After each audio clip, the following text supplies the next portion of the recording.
La saga del oro negro.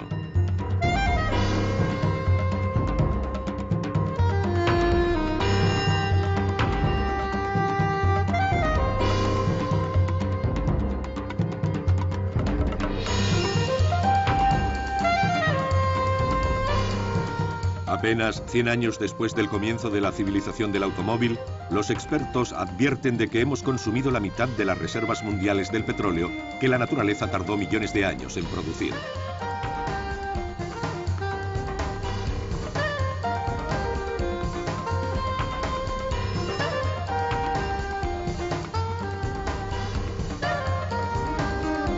El agotamiento del petróleo. En el pasado, como hoy, el gran juego del oro negro ha estado marcado por las luchas de poder entre los países productores y los consumidores. Ahora una nueva fuente de tensión más grave empeora la ya difícil situación. El descenso de los recursos petrolíferos que podría ocurrir en las próximas décadas si el consumo continúa creciendo.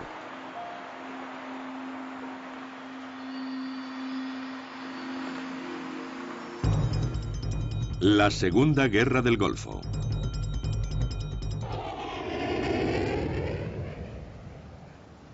Cuarenta días después del inicio de las hostilidades, el 1 de mayo de 2003, desde el portaaviones Abraham Lincoln, en aguas del Pacífico, el presidente Bush anunciaba el fin de las operaciones en Irak, mostrando así al mundo entero la aplastante superioridad militar de Estados Unidos. Sus tropas solo necesitaron 19 días para entrar en Bagdad, acabar con el régimen de Saddam y terminar con sus 24 años de dictadura. Bush había logrado uno de los principales objetivos declarados de la campaña, librarse de Saddam Hussein, presentado como un tirano y cómplice de Bin Laden y Al-Qaeda.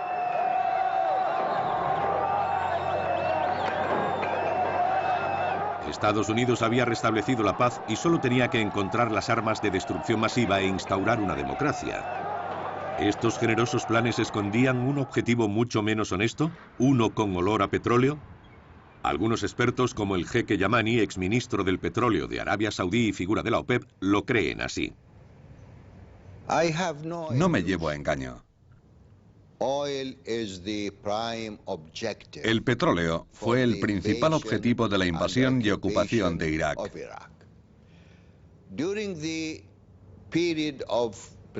Durante el mandato del presidente Clinton, 10 americanos le escribieron una carta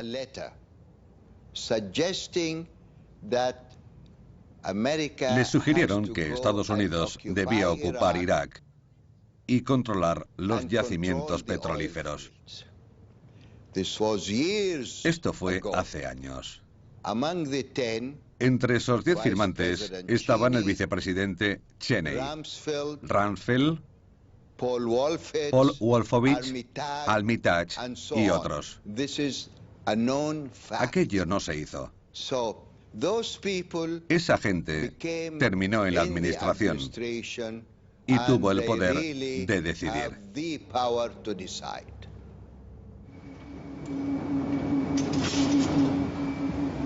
Después de las elecciones presidenciales de 2000, Rumsfeld afirmó con claridad que los intereses estratégicos de Estados Unidos en el petróleo deberían combinarse con sus objetivos militares. Tenemos una acción política que hace a los árabes nuestros enemigos. Eso es así. Y tenemos una política económica que nos hace depender de su petróleo. Es una situación difícil.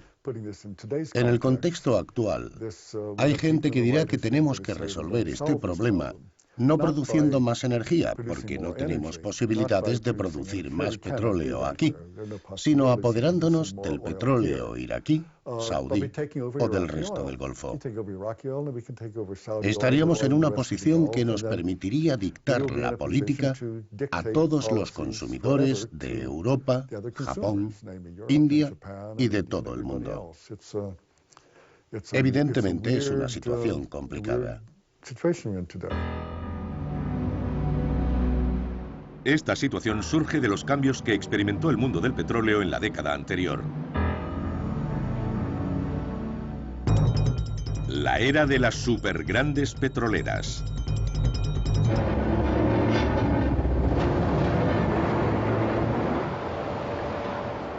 Entre la Primera y la Segunda Guerra del Golfo, las técnicas más eficientes de prospección y refinado, junto con la refrenada demanda de hidrocarburos, provocaron una superproducción.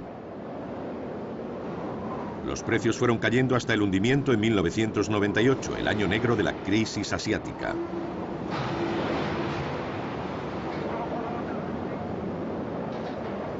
En circunstancias tan difíciles, las grandes multinacionales demostraron de nuevo su adaptabilidad.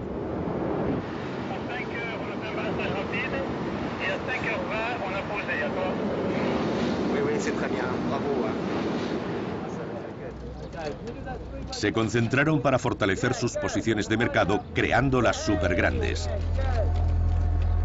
Esto fue lo que ocurrió cuando la británica BP y la americana Amoco acordaron la mayor fusión de la historia en la industria petrolera.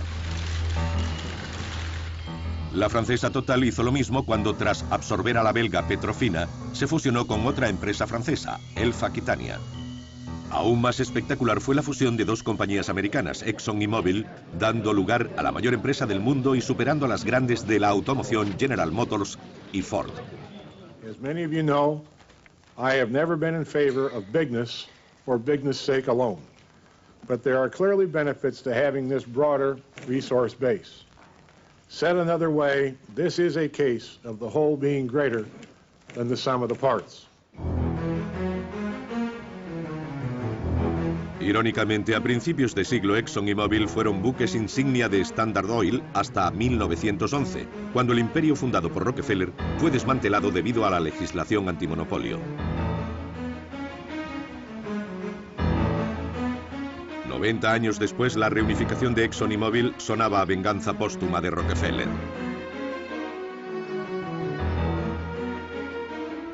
Como consecuencia de esta reestructuración, la mayoría de las empresas pequeñas desaparecieron en beneficio de las poderosas superpetroleras. Sus actividades se centraron principalmente en refino, distribución y especialmente en la industria petroquímica, multiplicando por 10 sus beneficios desde finales de los años 90. A principios de 1999 los precios volvieron a la normalidad hasta la desilusión que siguió a la rápida victoria militar americana en Irak. Desde los primeros meses de la ocupación fue evidente que el crudo iraquí no volvería al mercado mundial durante mucho tiempo. En vez de la paz civil que esperaban, los soldados norteamericanos tuvieron que enfrentarse a la hostilidad de la población.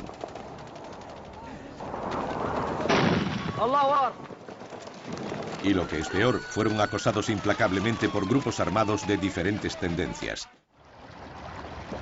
¿Cómo esperaban los americanos reorganizar y modernizar la industria petrolera iraquí, arruinada por 10 años de embargo? Esta tarea se dificultaría aún más por los continuos sabotajes de las instalaciones. Parecía fracasar el objetivo de los neoconservadores de la Casa Blanca de reordenar Oriente Medio para que el petróleo iraquí sustituyera al saudí, dada la implicación de Arabia en el 11 de septiembre. A pesar de los numerosos ataques terroristas que amenazaban su estabilidad, el reino saudí siguió siendo el principal proveedor de hidrocarburos de Estados Unidos y Europa gracias a sus ricos yacimientos. El precio del crudo volvió a subir debido al confuso contexto geopolítico. En noviembre de 2003 el precio del barril superaba el límite de los $30. Varios factores acentuaron el nerviosismo del mercado, provocando un aumento del 30% en el precio del crudo en un periodo de 6 meses. Uno de ellos fue el conflicto entre el poderoso sindicato del petróleo venezolano y el gobierno de Chávez, con las subsiguientes y constantes huelgas.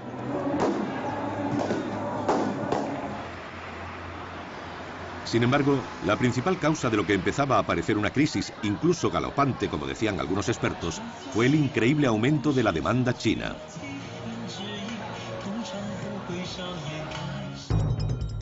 La sed china de petróleo.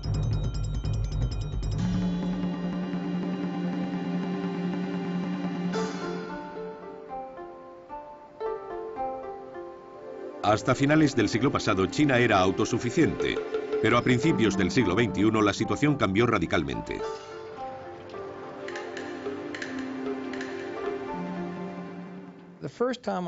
La primera vez que fui a China fue en abril de 1997. Me sorprendió la construcción de carreteras o la de aeropuertos. Pero Pekín era muy diferente a Shanghái. Allí seguía habiendo muchísimas bicicletas por todas partes y muy pocos coches.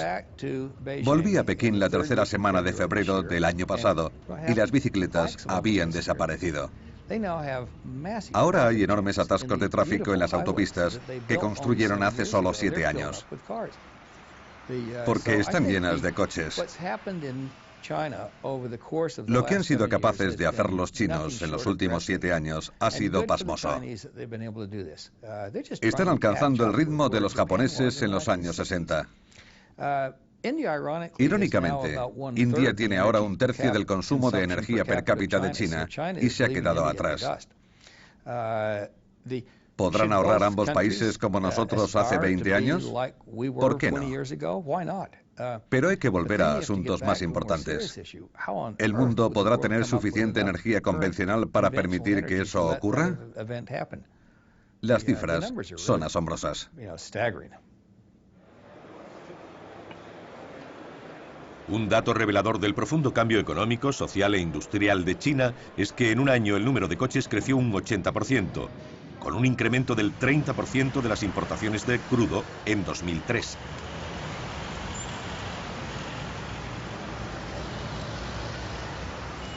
Ahora el consumo de petróleo ya ha alcanzado las cifras estimadas por los expertos para el 2010.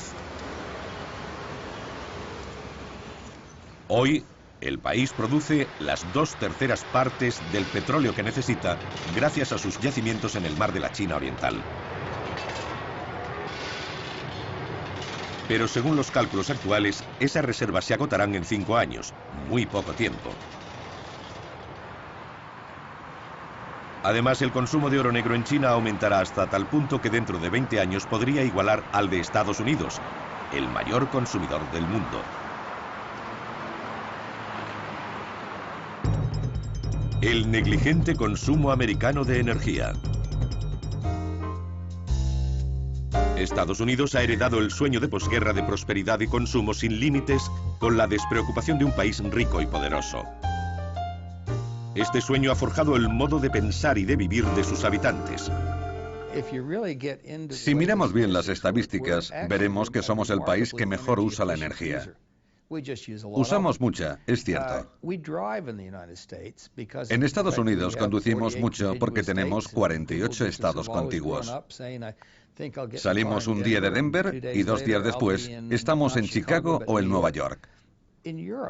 En Europa, a casi nadie se le ocurre conducir esas distancias. En Japón, habría que dar casi 5 vueltas al país. Una de las razones de que gastemos más gasolina que nadie es que conducimos un 50% más. Creamos las urbanizaciones después de la Segunda Guerra Mundial. Y nos llevaron a la construcción de casas más grandes que a su vez necesitaron más energía porque tenían más superficie y los techos eran más altos. También se nos puede achacar el escaso uso del transporte público. Eso es discutible. Debido a la forma en que se extendió el país, habría sido imposible. Sería muy caro remodelar el transporte público después de la expansión de un país. Es imposible adaptar el consumo de energía actual al que se tenía en los 10 o 15 años posteriores a la Segunda Guerra Mundial. A no ser que las cosas volvieran a ser como antes. Que la gente dejara las urbanizaciones y volviera a las ciudades, o que trabajara en casa. Habría que hacer cambios básicos en el estilo de vida antes de intentarlo en nuestro consumo de energía.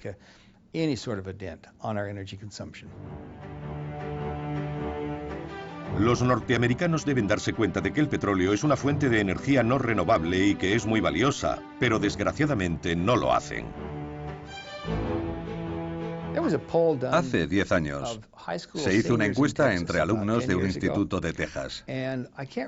No recuerdo las cifras exactas, pero eran asombrosas. Un 65% no sabía de dónde provenía la gasolina. de la gasolinera. Cuando existe este tipo de ignorancia, es difícil que la gente se preocupe por ello. La despreocupación popular por el consumo junto a un rígido estilo de vida están poniendo en peligro el futuro de Estados Unidos, ya que tiene que buscar fuentes extranjeras de petróleo. El suyo empezó a menguar en los años 70. Los americanos se convirtieron en los mayores importadores de petróleo del mundo. No lo olvidemos. Hoy importan casi el 60% de su consumo y esta cifra seguirá creciendo. Su dependencia aumentará. Sabemos lo importante que es el petróleo para su economía y su ejército. Es perfectamente entendible que las cuestiones relativas al petróleo las consideren de vital interés y que ahora lo admitan abiertamente. Esto significa que están dispuestos a hacer la guerra y la paz por él. Es un aspecto que les puede hacer daño.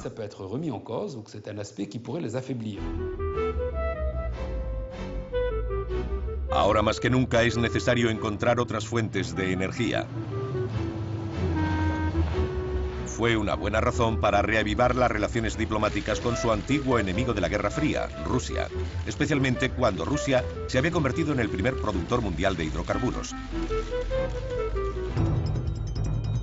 El país de los oligarcas del petróleo.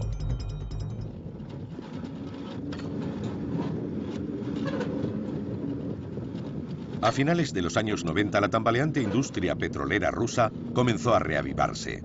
Eso impulsó la recuperación económica del país y su sociedad de consumo. En Moscú se puede ver que todo el dinero que entra proviene del petróleo. No hay nada más en Rusia. Es básico para su economía.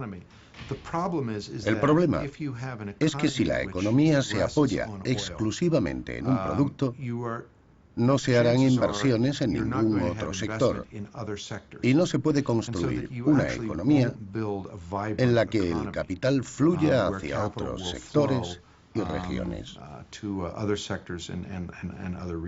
Uno de los fundadores de la OPEP definió el petróleo como el excremento del demonio. Tiende a corromper países, a hacer tomar malas decisiones económicas. Y esto también podría ocurrir en Rusia. El epicentro de la recuperación postsoviética surgió en Siberia Occidental, en Surgut, una ciudad pionera construida 40 años antes durante la Edad de Oro soviética. Sirvió para albergar a los cientos de miles de trabajadores que fueron allí a conquistar los gigantescos yacimientos descubiertos en los años 50 en los ancestrales territorios de los Nenet y los Khanty, dos pueblos nativos de las estepas rusas.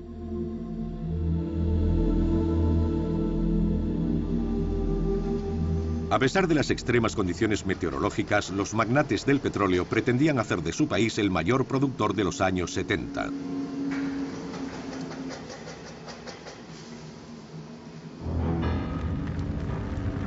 Veinte años después, ambos yacimientos sufrían sobreexplotación y la desorganización industrial desencadenó una serie de accidentes con dramáticas consecuencias medioambientales.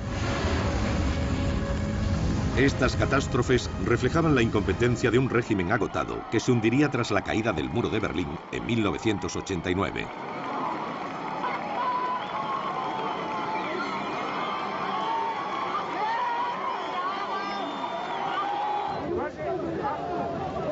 El descontento popular y la encarnizada lucha por el poder se adueñaron de Moscú.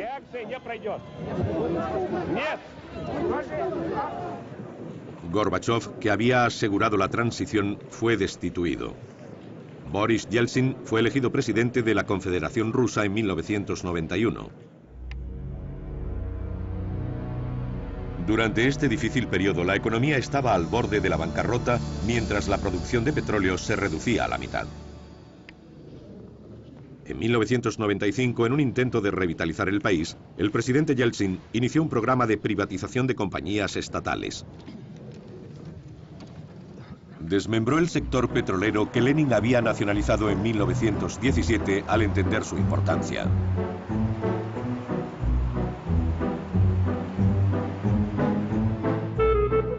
El presidente Yeltsin usó a sus amigos, un puñado de implacables hombres de negocios, para que hicieran el increíble cambio económico que llevó a Rusia a la peor forma posible de capitalismo, sin ningún periodo de transición.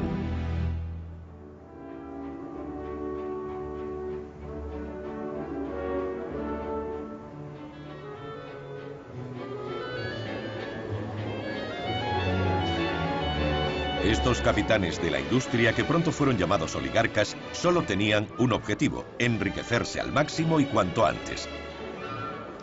Las fortunas más importantes se hicieron con el petróleo.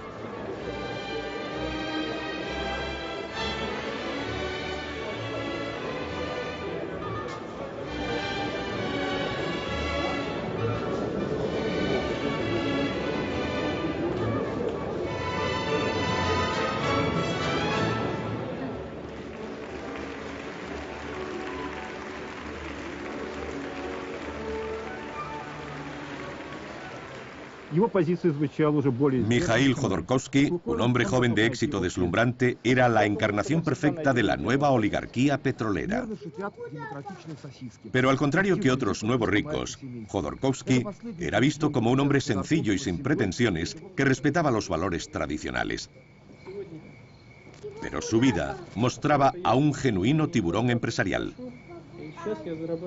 Tras unos prometedores comienzos en el negocio del contrabando, brandy, equipos informáticos y falsificaciones de ropa de marca, este antiguo ingeniero químico de orígenes humildes, que pertenecía a la Juventud Comunista, fundó un banco que gestionaría el presupuesto estatal en la época de Gorbachov, en 1990.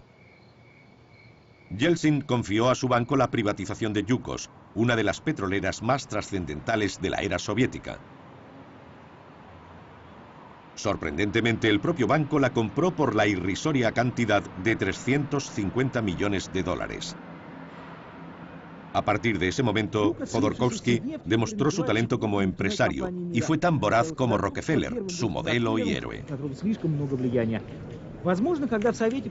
Lanzó una gran operación para atraer inversores occidentales y con la ayuda de experiencia norteamericana hizo de Yukos una de las petroleras internacionales más poderosas.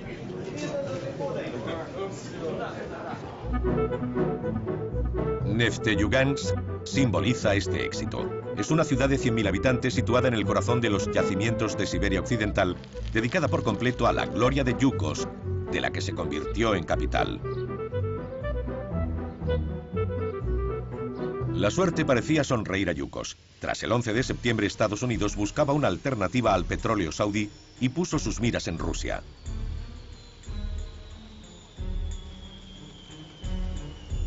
Así comenzó una luna de miel entre Putin y Bush.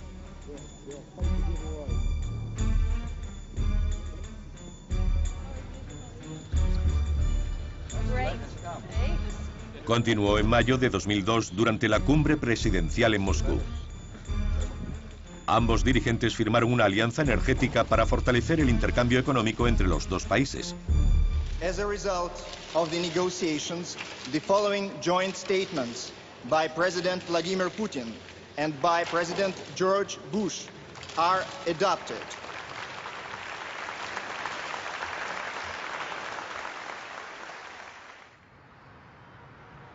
Tomó forma 5 meses después en Houston, Texas, la capital mundial del petróleo.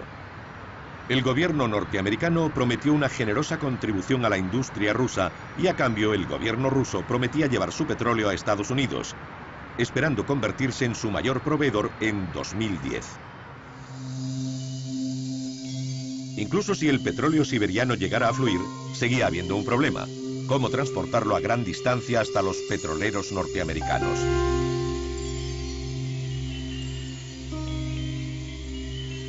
Tras los acuerdos de Houston, 4 empresas rusas, Yukos entre ellas, decidieron construir un monumental oleoducto privado de 2.500 kilómetros. Su objetivo era unir Siberia con Murmansk, el único puerto en el mar de Barents sin hielo todo el año y famoso por los 122 submarinos nucleares de la era soviética que se oxidan allí. Si funciona, la construcción empezará en 2007. Petroleros gigantes podrán ser cargados con destino a refinerías lejanas.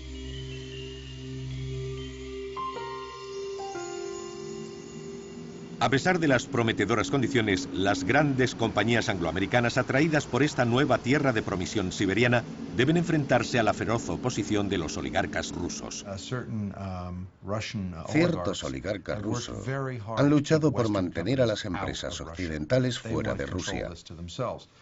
Quieren controlarlo ellos solos, quieren que los occidentales lleven allí su dinero y su tecnología, pero no quieren compartir con ellos sus beneficios.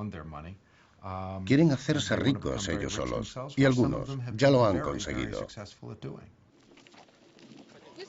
Este es el caso de Mikhail Jodorkovsky, presidente de Yukos, cuya fortuna personal se calcula en 15.000 millones de dólares. Se convirtió en el hombre más rico de Rusia con solo 40 años. No contento con su poder económico, también tenía ambiciones políticas e incluso presidenciales que exhibió de forma arrogante. Para el presidente ruso, tal actitud fue un error imperdonable, que lanzó a los dos oponentes a una lucha a muerte. Así es como empezó el asunto Yukos, un serial político por entregas que ocupa regularmente los titulares de la prensa internacional. Jodorkovsky, considerado el Rockefeller ruso, fue acusado de evasión de impuestos, estafa a gran escala y malversación de propiedades. La sede de la empresa fue registrada minuciosamente y se incautaron numerosos documentos.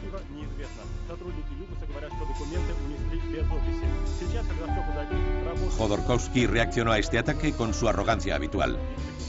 Исчерпала ли прокуратура весь набор законных методов?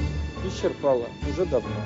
Исчерпала ли она весь набор незаконных методов? Нет, конечно, незаконные методы у нас имеют гораздо большую историю, и, слава богу, я надеюсь, что часть из них в современном обществе просто невозможна.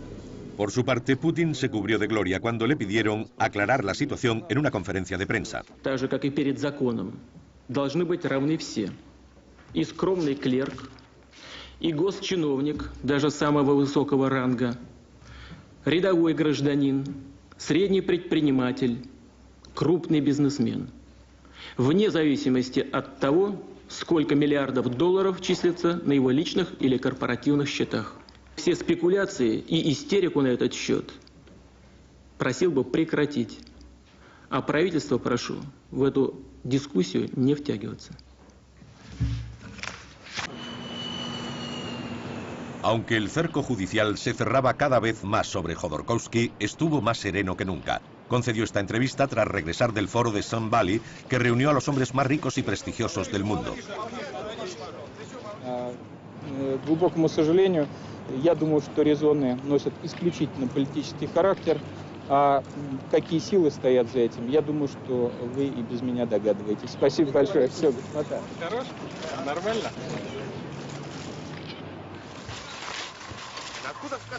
Poco después de sus últimas declaraciones, Jodorkovsky fue detenido al viejo estilo del KGB.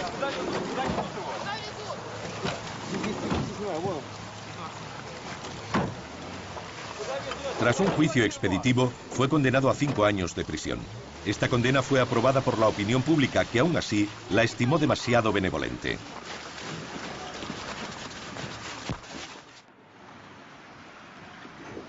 Su empresa fue desmantelada. El Estado se ha hecho con ella en una subasta engañosa a través de una compañía fantasma, la Rosneft, una empresa nacionalizada cuyo presidente es uno de los mejores amigos de Putin. El escándalo Yukos supuso una advertencia para los oligarcas del petróleo, pero también para las grandes compañías de los países industrializados. Como en época de los soviéticos, ha sido el gobierno, y Putin en particular, quien se ha hecho con el gran negocio del petróleo. En este contexto, las multinacionales cuyas desventuras rusas les han enseñado una amarga lección, prefieren ir a países más abiertos a inversores extranjeros. Tal es el caso de los nuevos países independizados del Mar Caspio, cuyas ansias de dinero occidental responden a la cruel necesidad de crudo de las ricas petroleras. La política de oleoductos.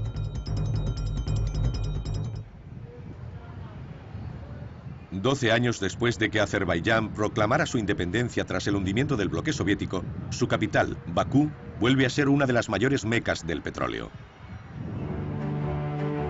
Un justo resultado para esta ciudad, A finales del siglo XIX, los pioneros del sector, los hermanos Nobel, Rothschild y las primeras empresas como Standard Oil y Shell ya luchaban ferozmente para adueñarse de los grandes yacimientos del mar Caspio.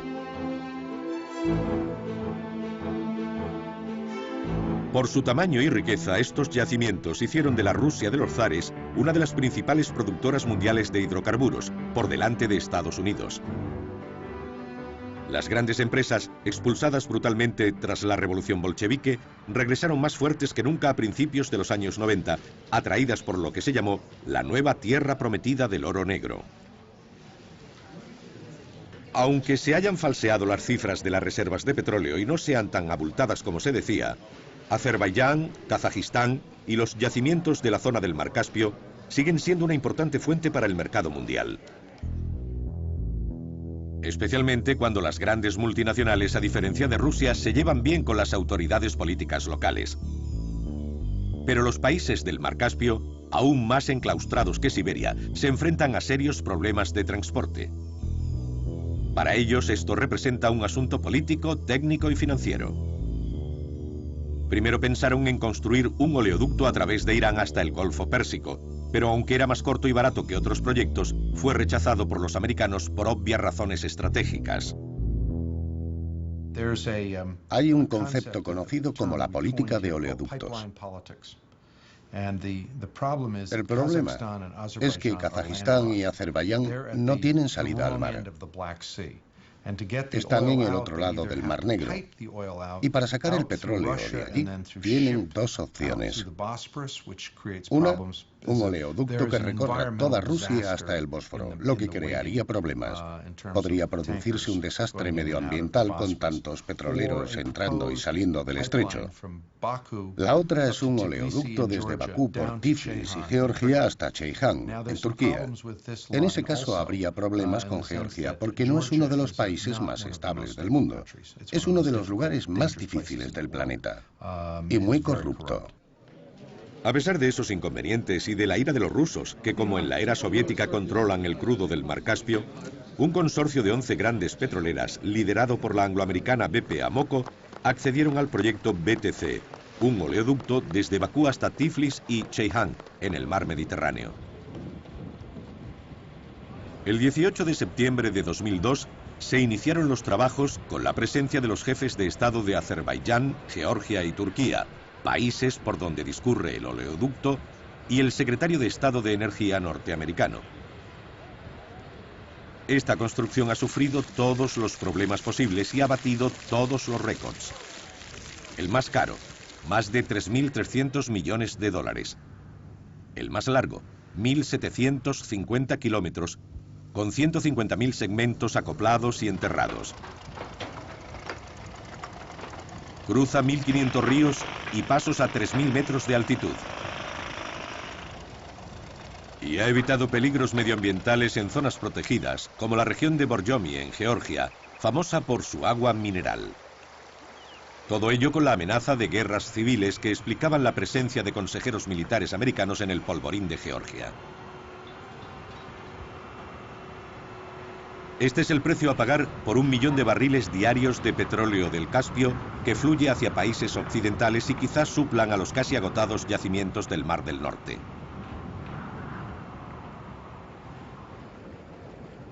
Gracias a su apertura al Mediterráneo, los petroleros no tienen que surcar peligrosos estrechos como el Bósforo, el peor de ellos, ya congestionado, con 50.000 barcos y 10.000 petroleros cruzándolo al año. Existe la constante amenaza de que ocurra una catástrofe medioambiental de terrible magnitud.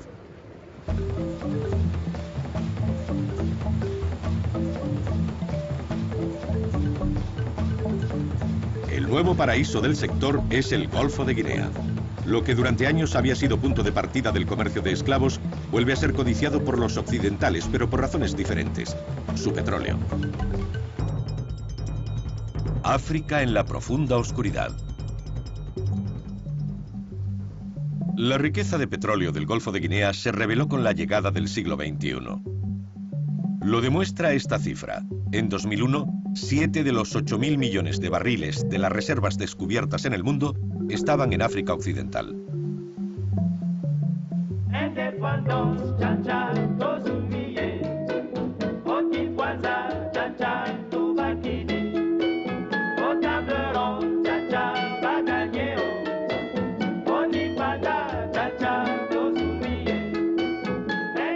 La aventura del petróleo se propagó rápidamente después de la guerra, y más aún tras las independencias.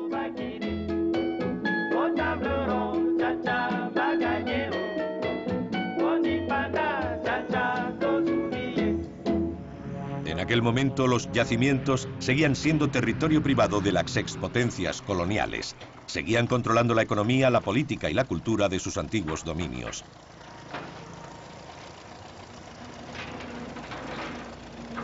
Ese era el caso de Francia, que se lanzó a grandes campañas de exploración. Las imágenes que ponderaban los conocimientos de los magnates franceses mientras conquistaban el petróleo africano ocultaban una realidad mucho menos gloriosa.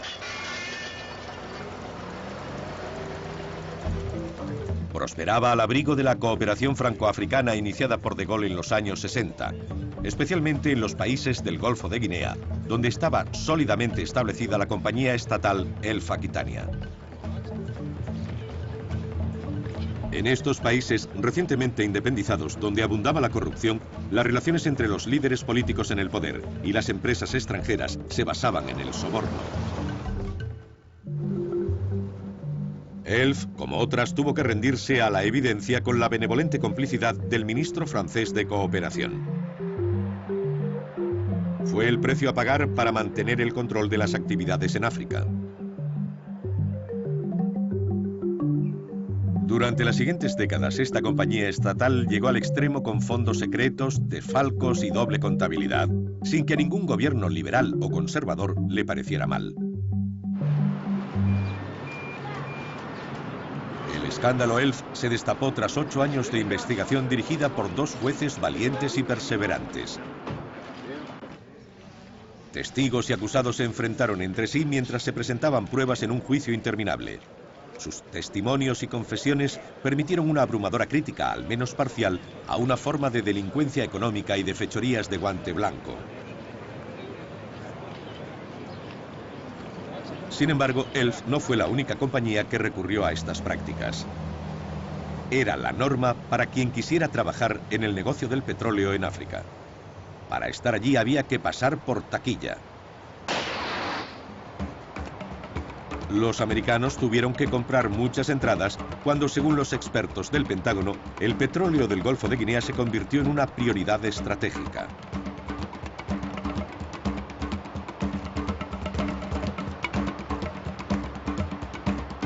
No hay problemas de oleoductos como en el Cáucaso o Siberia, porque el crudo se extrae del mar y es transportado directamente por petroleros a Texas o Luisiana, al otro lado del océano, haciendo la misma ruta que los barcos de esclavos. Lo que debería representar una increíble fuente de riqueza para países como Nigeria, Guinea Ecuatorial y Angola, solo beneficia a una minoría de poderosos. Y lo que es peor, ha provocado una serie de desastres para la población. Un ejemplo de estas contradicciones. Mientras el crudo entra en las bodegas de los petroleros, la escasez de combustible es tal que provoca regularmente disturbios en torno a las gasolineras. Lo peor está aún por llegar. La población no duda en perforar los oleoductos para robar petróleo, a pesar de los riesgos de explosión que frecuentemente destruyen pueblos enteros.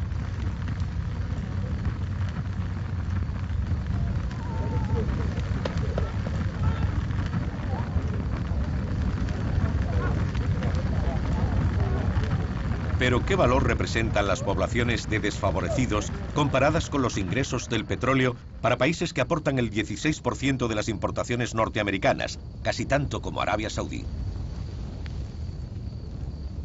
¿Esto supone que los países occidentales podrían vivir sin el petróleo saudí? Ni hablar. El problema del petróleo de Oriente Medio no es a corto plazo porque hay suficientes reservas.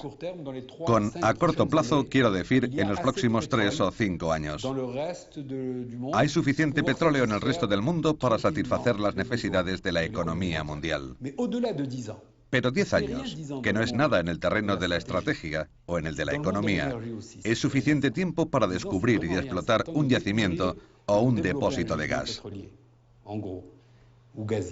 En el mundo de la energía, sabemos que dentro de 10 años, la capacidad de producción fuera de la OPEP será muy elevada.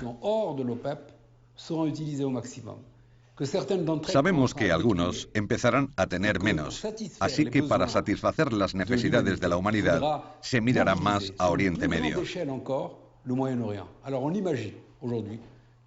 Hoy, el Departamento de Estado de Energía o la Agencia Internacional de Energía piensan que Oriente Medio debería duplicar su producción en los próximos 15 años.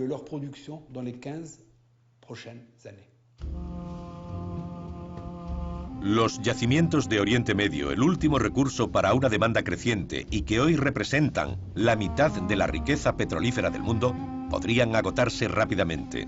¿Qué ocurrirá después?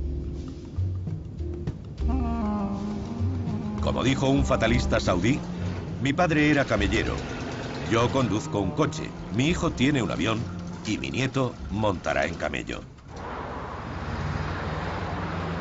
Este chiste se hace eco de las reflexiones de los especialistas que se preguntan qué ocurrirá mañana o pasado mañana cuando la producción mundial empiece a disminuir. Esta pregunta, vital para el futuro de la humanidad, está directamente relacionada con las características geológicas de los yacimientos y su forma de explotación. La producción aumenta, a menudo impulsada por los grandes yacimientos que encontramos, y se tarda un tiempo en desarrollarlos, perforarlos y en montar las plataformas. Entonces la producción empieza a crecer y a crecer sin parar. Después se estabiliza y en un determinado punto empieza a descender por la presión en las reservas. El petróleo tiene que ascender lentamente a través de las rocas. No es una gran caverna llena de petróleo. Se asienta en pequeñas bolsas entre las rocas, como una esponja. El petróleo tiene que pasar entre las capas y a medida que se va extrayendo, se mueve cada vez más despacio. En ese momento la producción empieza a disminuir. Puede que nunca nos quedemos sin petróleo, porque siempre habrá gotas en alguna parte. Quedarnos sin él no es el asunto que debemos tratar. Lo realmente importante es cuando el crecimiento del pasado, que impulsa la economía mundial, llegue a lo más alto y empiece a descender. El geólogo americano King Hubbert abordó este tema por primera vez hace 50 años. Creó un revolucionario modelo para prever la cantidad de petróleo que quedaba. La curva del Dr. Hubbert. En 1956, Estados Unidos casi duplicaba a cualquier otro productor del mundo, y fue así durante la mayor parte del siglo XX. Expertos científicos y el Dr. King Hubbert, famoso por la curva Hubbert, predijeron en una conferencia técnica que Estados Unidos llegaría a su cima a principios de los años 70. Una vez alcanzada, no importaría lo profundo que perforáramos, porque iríamos a una lenta e irreversible cuesta abajo. This technique I used in 1956. The date is interesting because at that time the curve was still going up very steeply. And the average opinion, informed opinion of the people of the U.S. Petroleum Industry was that this peak date would not occur before the end of this century. A common expression was it wouldn't happen in my lifetime or my grandchildren could worry about oil.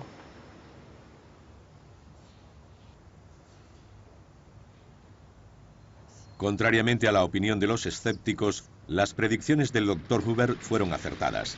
Estados Unidos alcanzó en 1970 la cima de su producción de petróleo. Esa fue la señal de un largo declive que ningún nuevo descubrimiento ha podido parar.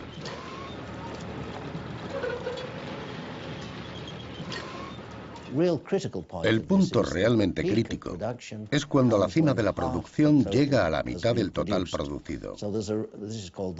A esto se le llama el punto medio del agotamiento, cuando se ha extraído la mitad. A este vaso, por ejemplo, le falta la mitad del contenido. A partir de este momento solo nos falta terminarlo. Es el punto medio, cuando hemos bebido más de lo que queda. Al final no quedará casi nada. Es tan sencillo como ver estos tres vasos. Empieza lleno, se consume la mitad y se termina. Si hablamos de producción, llegamos a un punto máximo y a partir de ahí empieza a disminuir.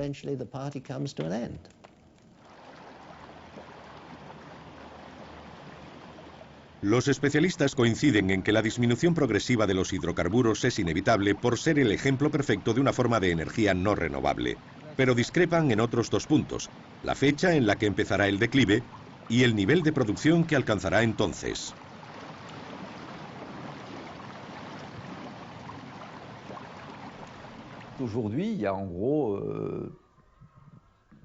Hoy hay dos escuelas opuestas.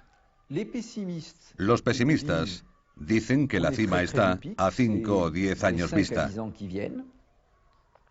y que no será muy superior a la producción mundial actual, que era de 75 millones de barriles al día hace 2 años, y que solo podría aumentar en un 10 o un 15%. Y los más optimistas, como la Agencia Internacional de Energía, piensa que la punta se logrará en el 2030 o 2040, que será muy superior al nivel actual y que aumentará a 120 millones de barriles al día.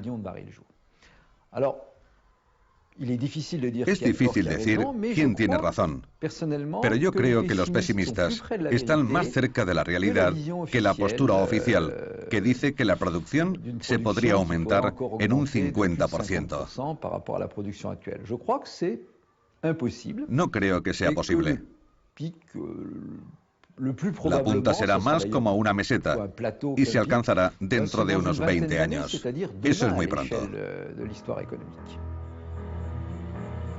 Nos enfrentamos a un agotamiento anunciado.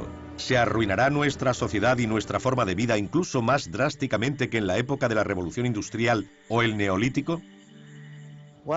Estamos en el extremo occidental de Irlanda. Allí hay una tumba de la Edad del Bronce de 4000 años de antigüedad. Se suele decir que la Edad de Piedra no terminó porque nos quedáramos sin piedras, y es cierto. Descubrimos el bronce. El cobre se explotaba en pequeñas vetas por aquí y por allá. La aleación de cobre y estaño formó el bronce, que era mucho mejor como herramienta y arma que la piedra. En ese momento pasamos de la Edad de Piedra a la Edad del Bronce. En los últimos 2000 años nos pasamos al hierro, al acero y a la Revolución Industrial hace solo 200 años. Hemos sido testigos de la enorme expansión de la economía. Mires donde mires, ha habido enormes progresos. Muchos dirán que el progreso lo impulsó el dinero, pero no es así. Lo que provocó ese enorme progreso fue la energía. En los últimos 500 años, esa energía ha salido del petróleo. Cuando lleguemos a la punta de la producción, cosa que ocurrirá en los próximos años, tendremos que enfrentarnos al declive de la energía fundamental que ha impulsado el progreso del último siglo.